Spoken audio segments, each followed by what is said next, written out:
예, 우리 하나님 말씀 보시겠습니다. 우리 하나님 말씀 로마서 1장 32절 말씀입니다. 우리 하나님 말씀 우리 신약성경 로마서 1장 32절 말씀입니다. 예, 차이신 줄 알고 봉독 드리겠습니다. 로마서 1장 32절입니다. 그들이 이 같은 일을 행하는 자는 사형에 해당한다고 하나님께서 정하심을 알고도 자기들만 행할 뿐 아니라 또한 그런 일을 행하는 자들을 옳다 하느니라. 그러므로 남을 판단하는 사람아, 누구를 막론하고 내가 핑계하지 못할 것은 남을 판단하는 것으로 내가 너를 정죄함이니 판단하는 내가 같은 일을 행함이니라. 이런 일을 행하는 자에게 하나님의 심판이 진리대로 되는 줄 우리가 아노라. 우선 2절까지 봉독 드렸습니다. 인간은 문제투성이로 둘러싸여져 있는데 하나의 문제가 풀어지면 또 다른 새로운 문제가 생기고 결국은 인간의 근본 문제인 최종적인 육신의 사망에 이르고 맙니다. 인간의 문제의 원인이 또 문제 해결의 그 단서가 현실의 속에 있는 줄 알고 그렇게 수많은 철인들, 종교 이론가들, 총칭해서 인본주의자들은 그 문제 해결을 인간 스스로 또 어떤 현실의 개선을 통해서 고통과 고난으로 상징되는 그 문제를 해결하려고 그렇게 합니다. 그러나 참 종교 기독교는 그렇게 문제 자체를 규정하지 않습니다. 우리에게 주어진 일체의 고난과 고통의 뿌리가 되는 그 문제는 하나님에게로 나아오라는 신호고 징검다리요 하나님을 가르쳐주는 지시봉일 뿐입니다. 결국 모든 문제를 규정하시는 분도 문제를 해결하시는 분도 이 우주와 현실을 다스리시는 하나님 자체 안에 있습니다. 결국 문제라고 느끼는 것 자체가 이제 하나님을 아는 지식의 결여로부터 오는 것입니다. 우리는 참 종교인 기독교라고 하는 이 놀라운 은혜의 종교 안으로 하나님께서 우리를 부르시고 지금도 말씀을 통해서 하나님의 어떠하신 분인가를 가르쳐 주므로 우리가 봉착해 있는 어려운 사태들, 문제 사태를 하늘의 관점에서 하나님의 관점에서 새롭게 재해석하고 하나님을 새롭게 배워가도록 그렇게 하나님이 작정을 해놓았습니다. 이것이 어떤 세상의 관점, 어떤 주장, 어떤 접근과도 근본적으로 다른 하늘의 계시의 관점, 초월적 관점, 복음의 관점이라고 그렇게 말합니다. 로마서는 그런 그 놀라운 하늘의 복음을 우리에게 가르쳐 주시되 언약으로부터 이 로마서가 시작이 된다고 우리가 그렇게 로마서 1장 앞부분 서론에서 그렇게 규정을 성경이 그렇게 말하고 있습니다. 이 복음은 하면서 이 복음은 하나님에 관한 지식인데 하나님이 어떠하신 분인가, 얼마나 능력 많으시고 그가 언약 백성들을 얼마나 정말 끝까지 사랑하시고 신실하신 분인가를 가르쳐주는 좋은 소식인데 그것은 구약의 선지자들로부터 약속한 것이라 그 아들에 관하여 이제 이렇게 된 거죠.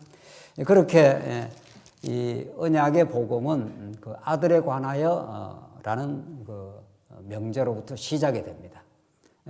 그 이제 기관차와 같은 그걸 꼭 붙들고 로마서 전체를 이제 풀어가야 결국은 그 아들을 통해서 하나님 그 아들을 보내신 여호와 우리 또 하나님 아버지가 얼마나 그 능력 많고 은혜로우신 분인가 이걸 우리에게 이제 가르쳐 주시는 거죠. 그 아들의 복음을 우리는 신구약 성경 전체를 망라해서 새롭게 규정을 하자면 그걸 우리는 하나님 나라에 관한 복음 이렇게 설명을 할 수 있다는 거죠. 그 하나님께서 여호와 되셔서 이 우주 만물을 창조하시고 그 만들어진 이 우주 만물을 통치하는 통치자를 이제 하나님 지으시는데 그게 하나님의 형상과 모양으로 아담을 지으셨다. 그렇지 않습니까? 그 아담은 바로 하나님의 대권을 수행하는 존재입니다. 이 만물을 다스리라 했기 때문에. 그러니까 하나님만이 사실은 만물을 다스리시는데 그 하나님은 영이시기 때문에 우리가 알 수가 없기 때문에 그 하나님이 어떤 분인가를 이제 가르쳐 주기 위해서 사실은 아담을 지으신 거죠. 아담은 인류의 조상이기도 하지만 궁극적으로는 하나님을 가르쳐 주는 모형적 존재입니다. 그래서 이제 마지막 아담 예수 그리스도를 이제 내다보면서 이 만물을 통치하는 왕적 권세로 또 다른 표현으로 하나님의 아들로서 그렇게 지어진 거죠.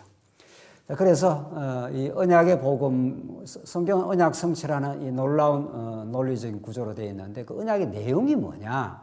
하나님이 무엇을 우리에게 언약을 했느냐? 이렇게 우리가 당장 그 질문이 나오지 않습니까? 하나님이 언약을 하셨다는데 뭘 언약을 하셨는지요? 이렇게 하면은 내가 하나님 나라를 너에게 주기로 약속해서 하나님 나라는 하나님이 왕이 되시는 나라입니다.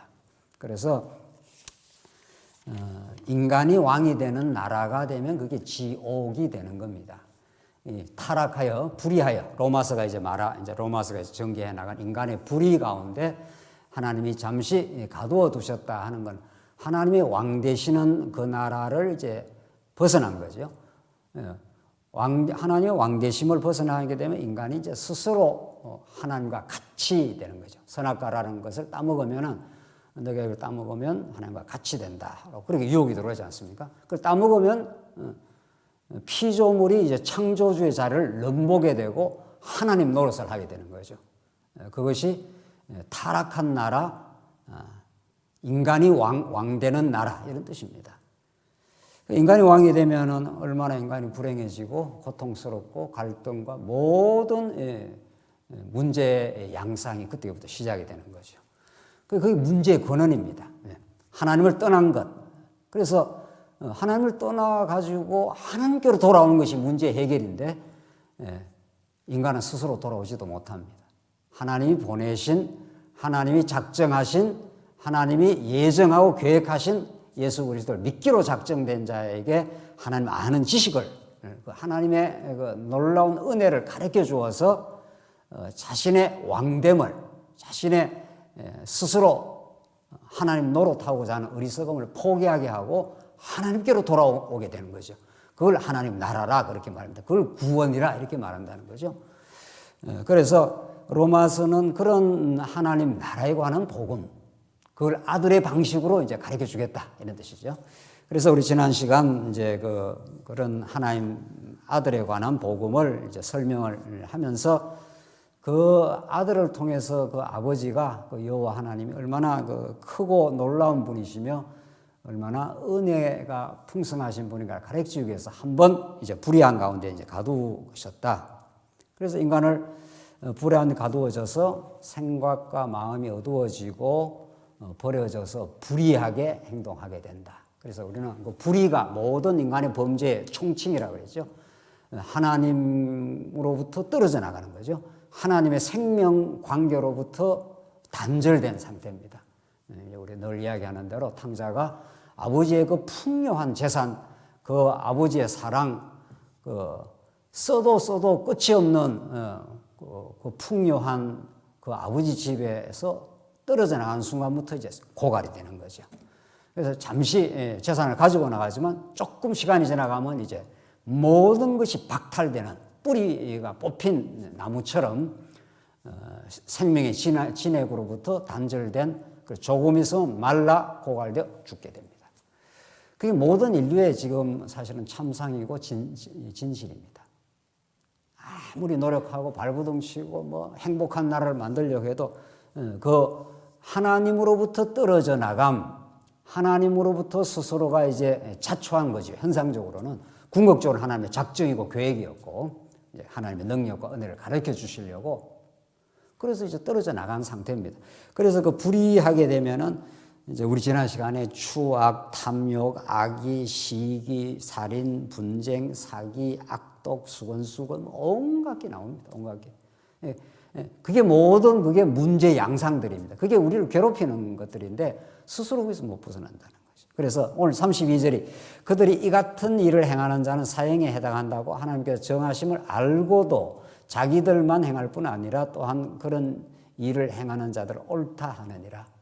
이게 불택자의 그 현실일 뿐만 아니라 예수를 믿어도 아직은 육체의 소욕을 하나님께 남겨두셨기 때문에 육체의 소욕에 많이 사로잡히면 하나님의 은혜의 말씀에 날마다 우리 교회 생활과 우리 지체들과의 그런 아름다운 교제 속에서 은혜가 늘 생각이 나고 그렇지 않으면 불택자와 그 행위는 똑같습니다. 우리가 지금 쭉 말했던 그런 것들이 그대로 생기는. 그러니까 오늘 32절에 그들이 이 같은 일을 행하는 자는 사형에 해당한다고 죽음이라는 거죠. 하나님께서 정하심을 알고도 죄값은 사망이라는 걸 알아요. 우리 예수 믿는 사람이 알고도 자기들만 행할 뿐 아니라 또한 그런 일을 행하는 자들 옳다 하느니라.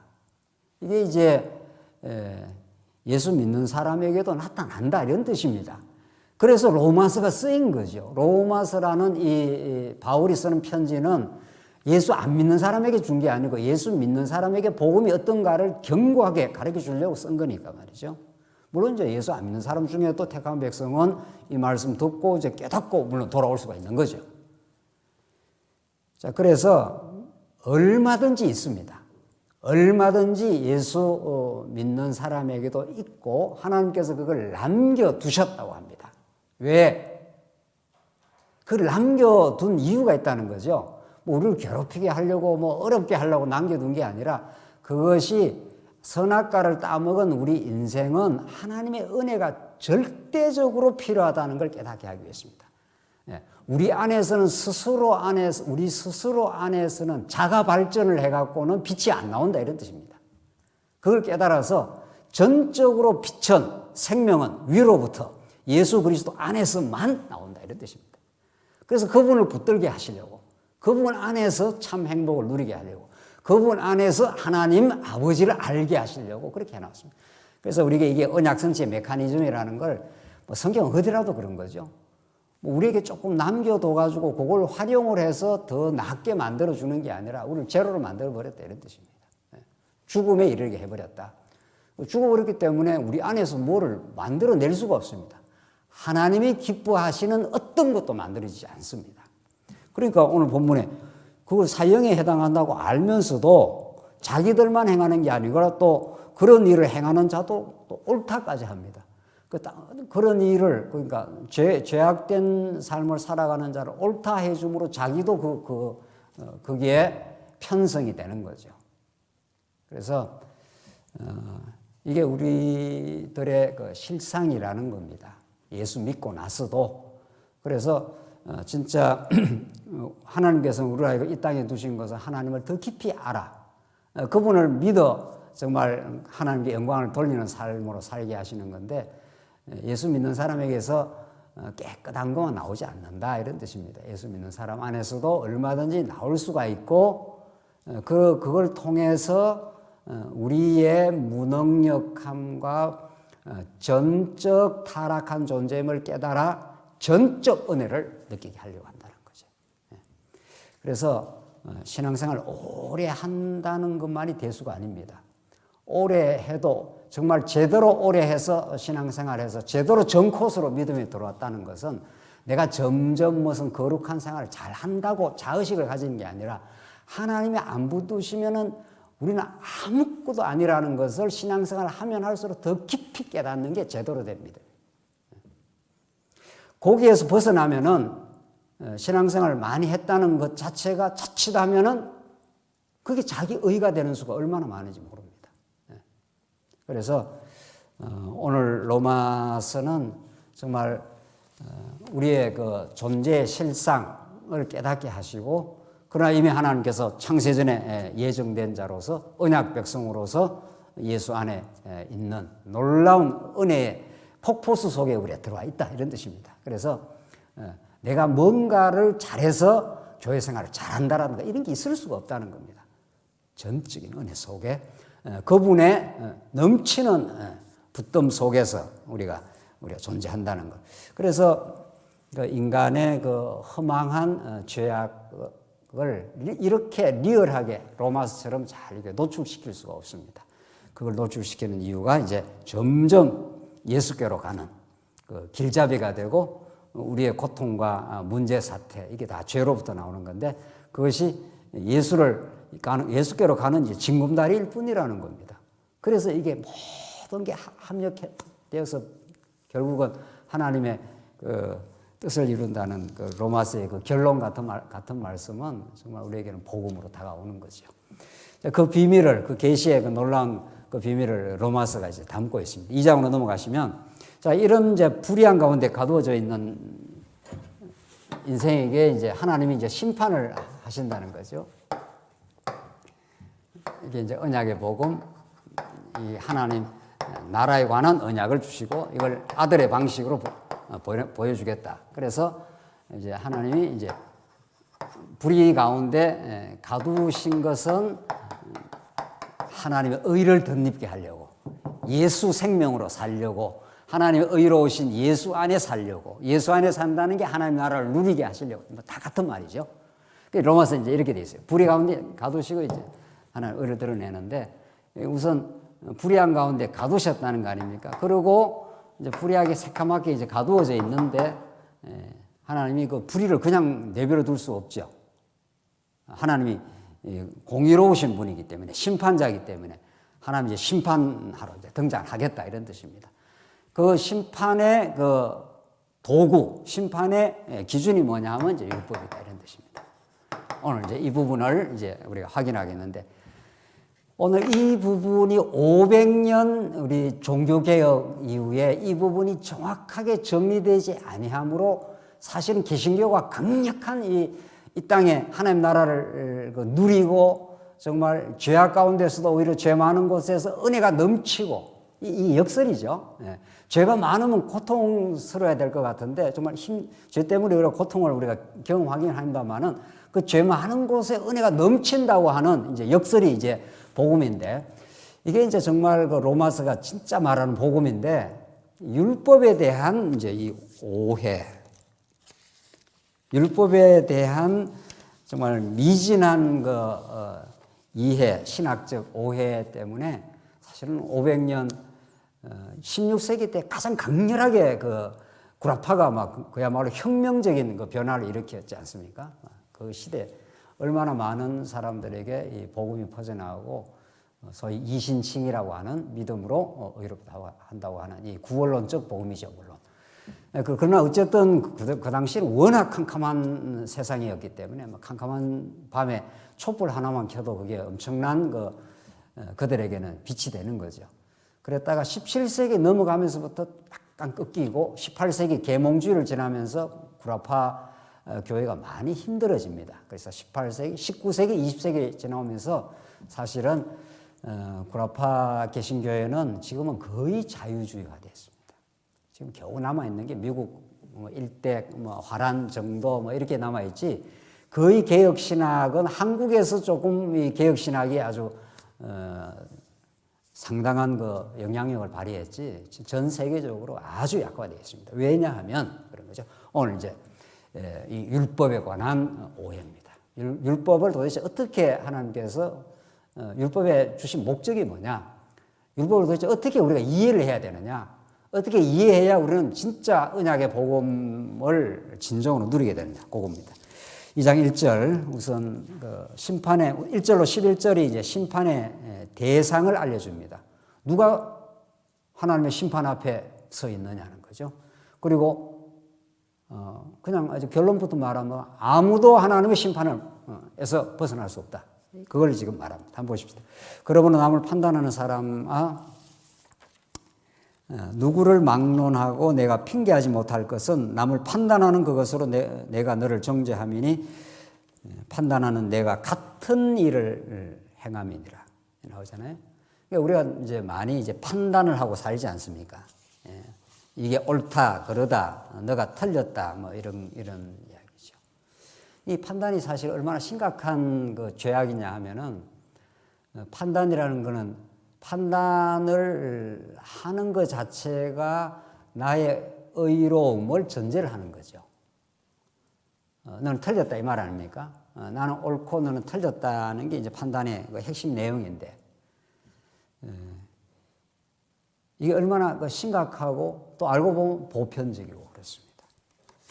아무도 이 판단하는 그 성향에서 못 벗어납니다. 사실 알고 보면 이 판단이라는 것 자체가 옳고 그르다 혹은 선과 악이라는 것을 이게 나누는 활동인데 하나님으로부터 지어진 그 아담은 사실은 그 나누는 활동을 안 하죠. 옳고 그르다, 선과 악, 이건 하나님에게만 귀속되어 있는 유일한 권한입니다. 이거는 이 우주 만물을 창조하시고 또 심판할 수 있는 권한이 하나님께만 있는 거죠. 하나님만이 판단할 수 있는데, 인간이 타락을 하고 나서 자기가 신적 존재가 되어버린 겁니다. 뭐 신이 아닌데 피조물이고 하나님의 은혜로 살고 하나님의 능력이 아니면 우리는 기구 동작 자체가 안 되는 존재인데도 엄청난 자기 혼란이 생겨버린 거죠. 하나님과 같은 그런 존재가 되어버린 거니까. 그래서 우리가 하나님이 기뻐하시는 것이 선이고 싫어하시는 게 악인데, 아담을 여기 지어놓은 거 아니에요. 하나님이 좋아하심, 아담은 행하는 모든 것이 다 하나님께 기쁨입니다. 우리 아이를 생각하면 되죠. 아이가 하는 모든 일이 아버지한테, 엄마한테 기쁨이 되는 거죠. 뭐 오줌을 싸든 뭘 하든 다 좋습니다. 근데 이제 우리 인간도 성장을 하면은 딱 자기 선악 기준이 생깁니다.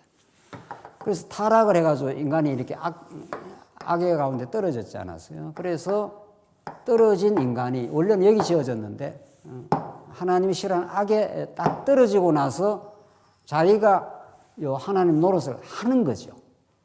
그러니까 우리가 악이라는 것이 뭐 남의 물건 훔쳤다, 뭐 살인했다, 강간했다, 그건 다 범죄고, 그건 드러나는 현상이고, 그러나 현상이 없어도 인간은 악의 죄악 가운데 있다는 거죠.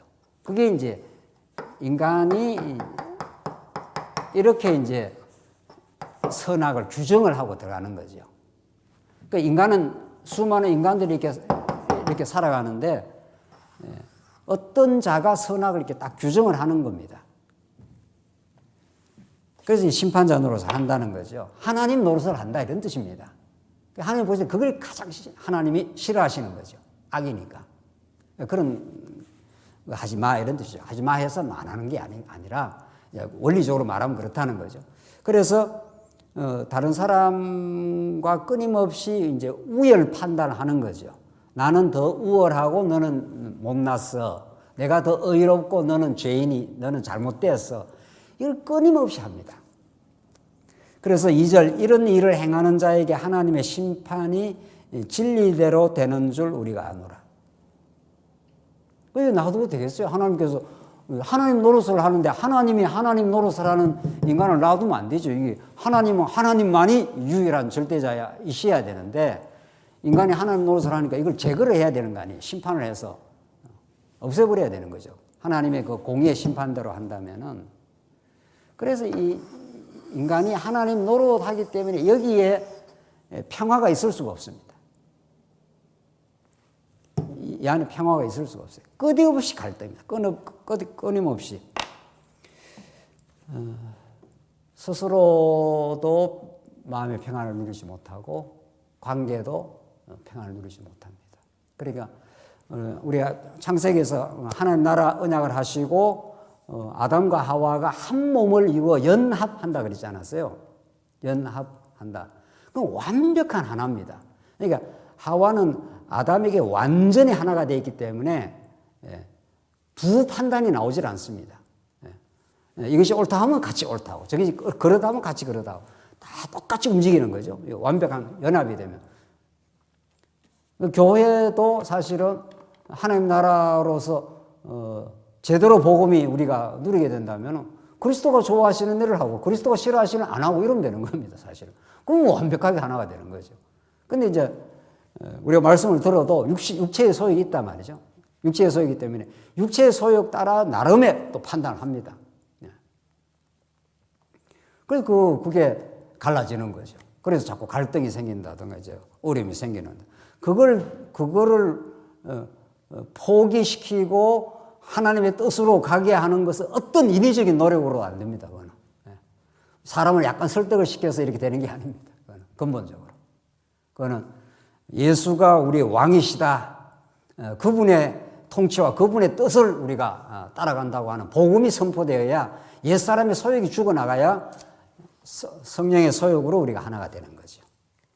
그래서 내 의견을 좀 가지다가도 그것을 끝까지 주장하거나 절대화하지 않습니다.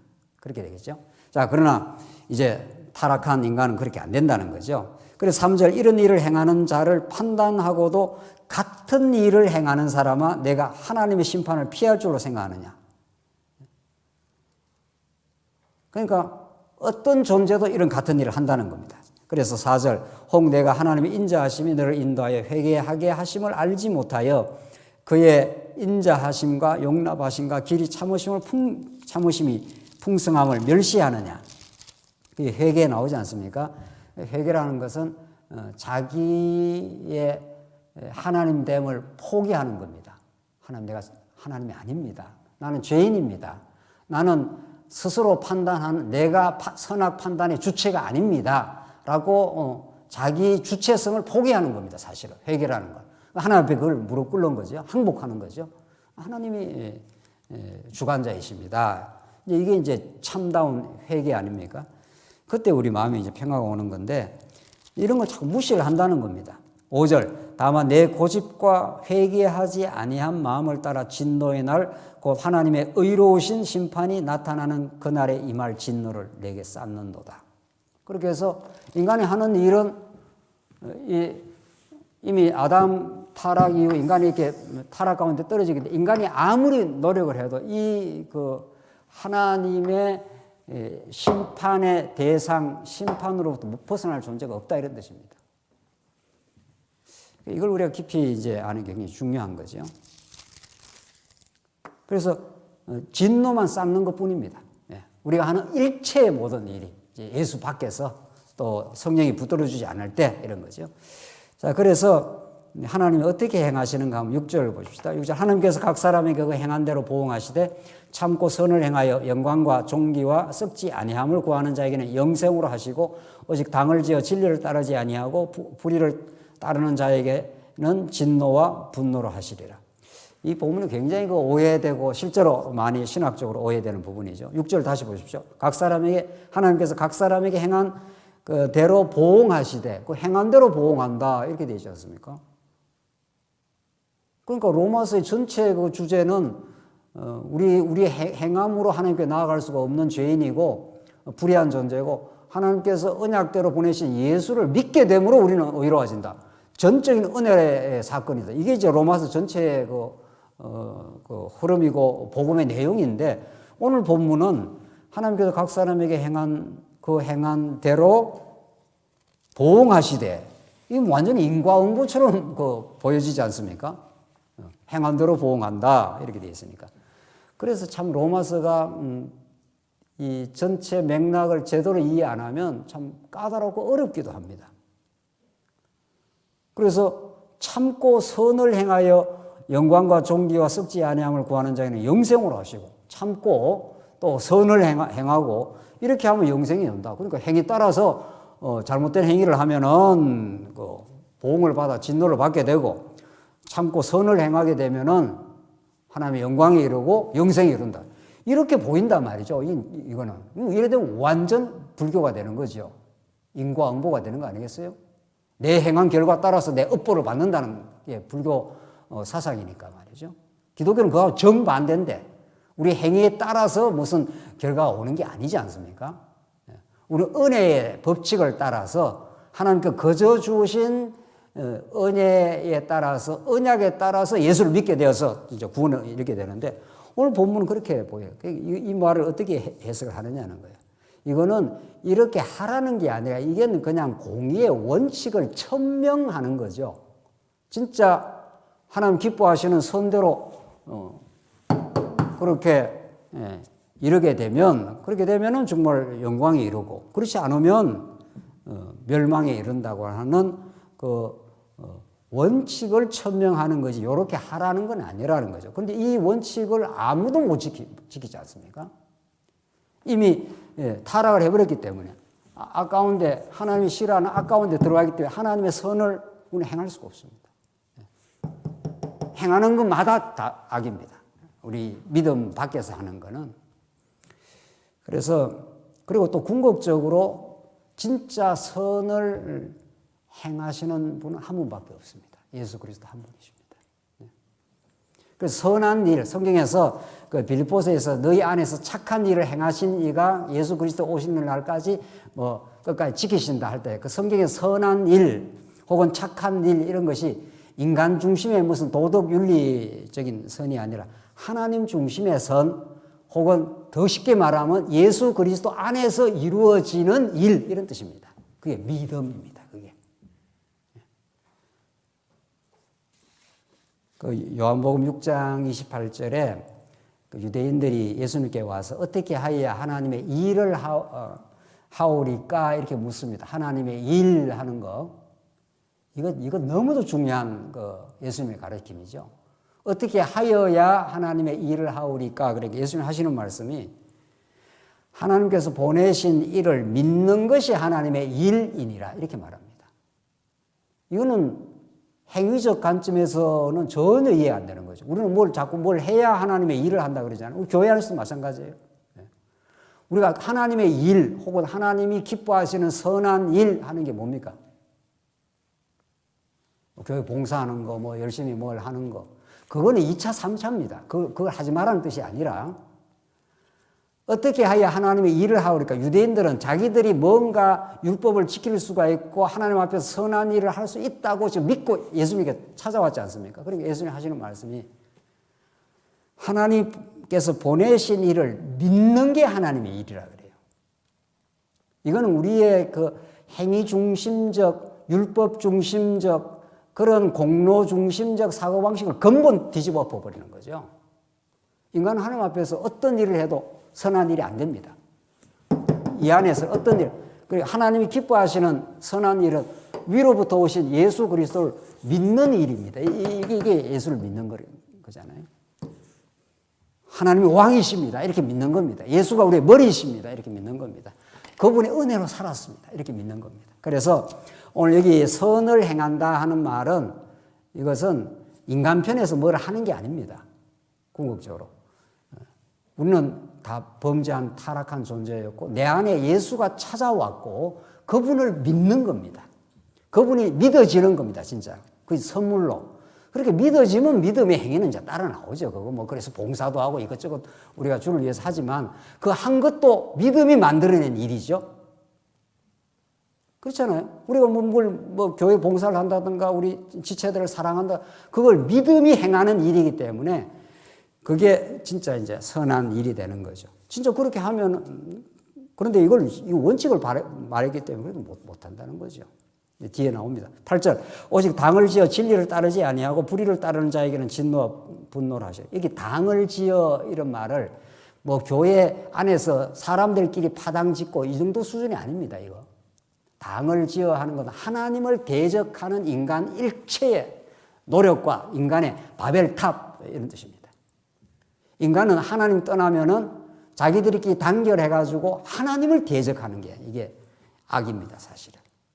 뭐 인간 안에서 약간 뭐 파당이 있고 이거는 사실은 그거는 뭐 있을 수 있는 일들인데 그게 지금 로마서의 근본 말하는 게 아니고 여기서 당을 짓는 것이 예수님을 십자가에 못 박을 때 헤롯 당, 빌라도, 우명 군중이 일체 단결해서 예수를 죽입니다. 그 인간이 하는 일이 그렇습니다. 하나님께서 그걸 흩어버리시는 게 하나님의 뜻입니다, 사실은. 그래서 우리 에스겔도 흩으시고 뭐라 그럽니까? 모으신다는 말이 그런 뜻입니다. 인간은 하나님을 떠나고 복음을 떠나면은 단결해서 하나님을 배반을 합니다. 하나님을 거스립니다. 그러니까 하나님이 그걸 흩어버려야 되죠. 코로나가 지금 많이 우리를 흩고 있는데 뭐 코로나가 직접적인 해석은 아닙니다만은 하나님이 지금 이 시대에 무언가 하나님의 능력을 지금 보여주고 있는 거죠. 사실은. 인간이 모여서 뭐 문명을 만들고 인간이 뭔가 새로운 세상을 만들 수 있다고 하고 그 현대판 바벨탑은 여전히 존재하는 거죠. 그냥 싹 흩어버립니다, 사실은. 그래서 택한 백성은 흩어지는 것도 좋은 겁니다, 사실은. 그 흩어져서 하나님을 의지하고 하나님을 배우게 되고 하나님 안에서 하나가 되는 게 중요하지 인간들끼리 결합을 하면은 만드는 건 바벨탑밖에 없습니다, 사실은. 그래서 하나님은 전염병을 통해서 이 시대의 어떤 역사를 통해서 인간이 하는 일을 뿌리를 한번 흔들어 버릴 때가 있습니다, 사실은. 너희들이 모인 것들이 아무것도 아니야. 내가 한번 흔들어 버리면은 제로로 돌아가 이런 거죠. 그래서 이 당을 지어 진리를 따르지 아니하고 당을 지어 예수를 거부를 하는 겁니다. 그 불의를 따르는 자에게는 진노와 분노를 하시라. 악을 행하는 각 사람에게는 환난과 공고가 있으려니 그 환난과 공고밖에 없다는 거죠. 먼저는 유대인에게요. 그리고 헬라인. 중요한 것은 유대인이든 헬라인이든 하나님의 심판의 대상에서 아무나 못 벗어난다 이런 뜻입니다. 유대인들이 얼마나 그 당시에 자고했습니까?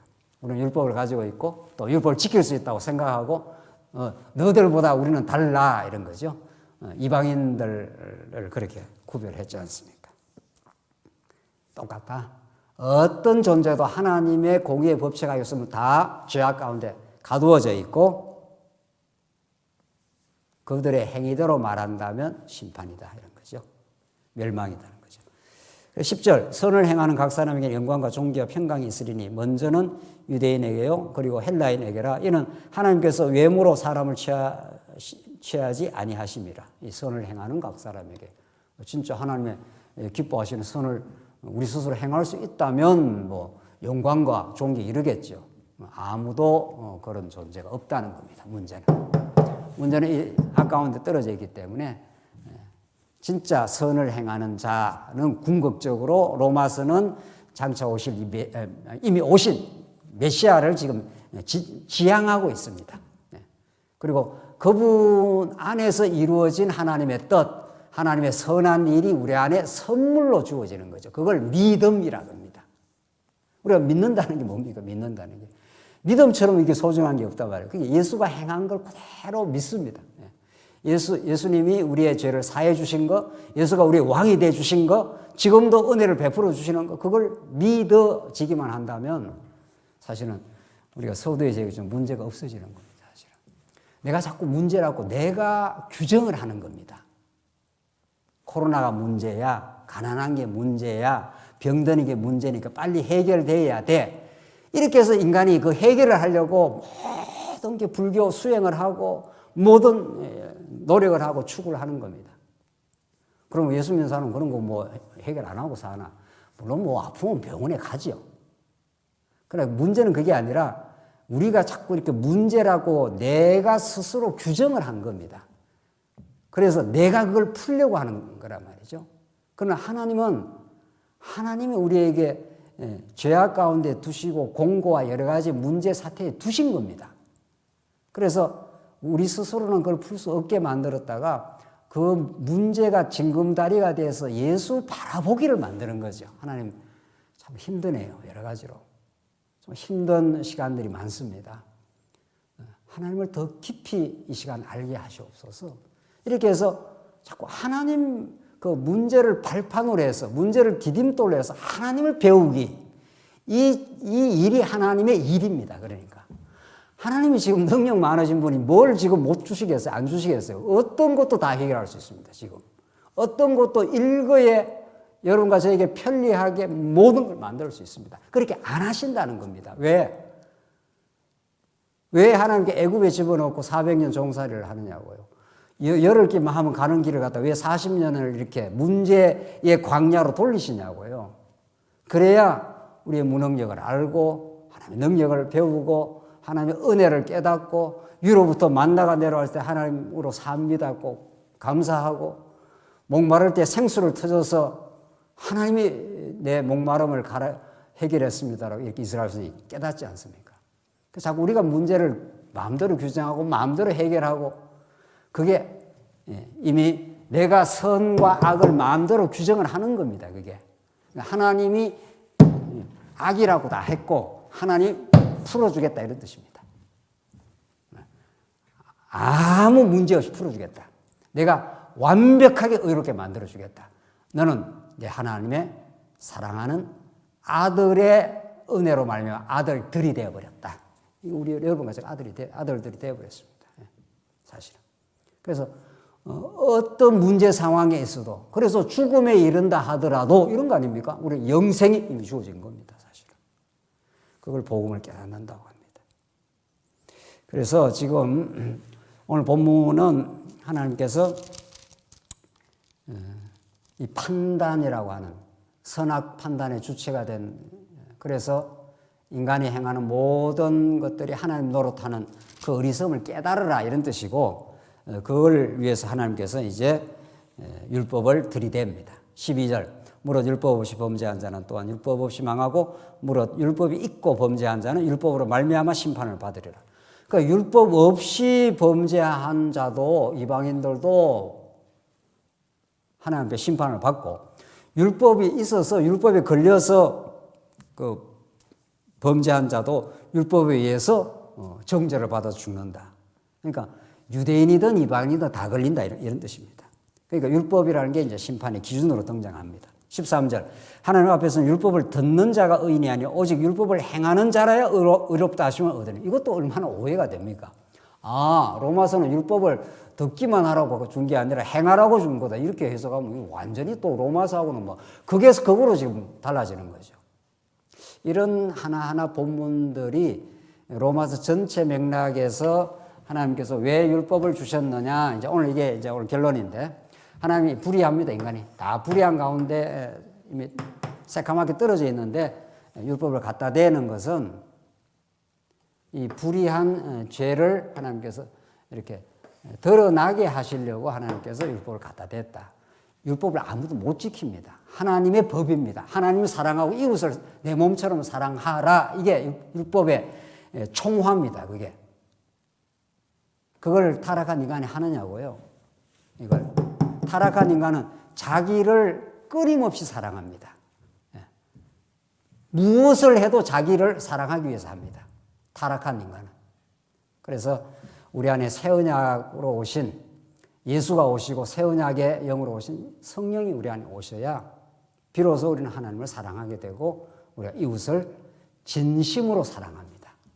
마음으로 진짜 나를 위해서 사랑하는 게 그러니까 예수 안 믿고 사랑하는 건 뭘 도와주는 것까지도 자기를 위해서 도와준다는 거 아닙니까? 사실은.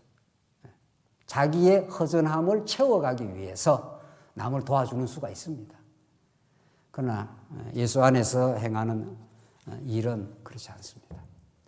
예수 안에서 충만한 하나님의 복을 받았고 우리가 하나님께서 아담을 지어서 복 주시며 가라사대 생육하고 번성하라 땅을 정복하라 만물을 다스리라 이런 넘치는 은혜의 하나님 나라를 하나님 그냥 복으로 줬고 하나님께서 선악과 율법을 갖다 댄 것은 그거 잘 지켜서 에덴 동산에서 누리고 네 능력으로 네 행위로 살아라고 준 게 아니라는 거 우리 잘 알지 않습니까?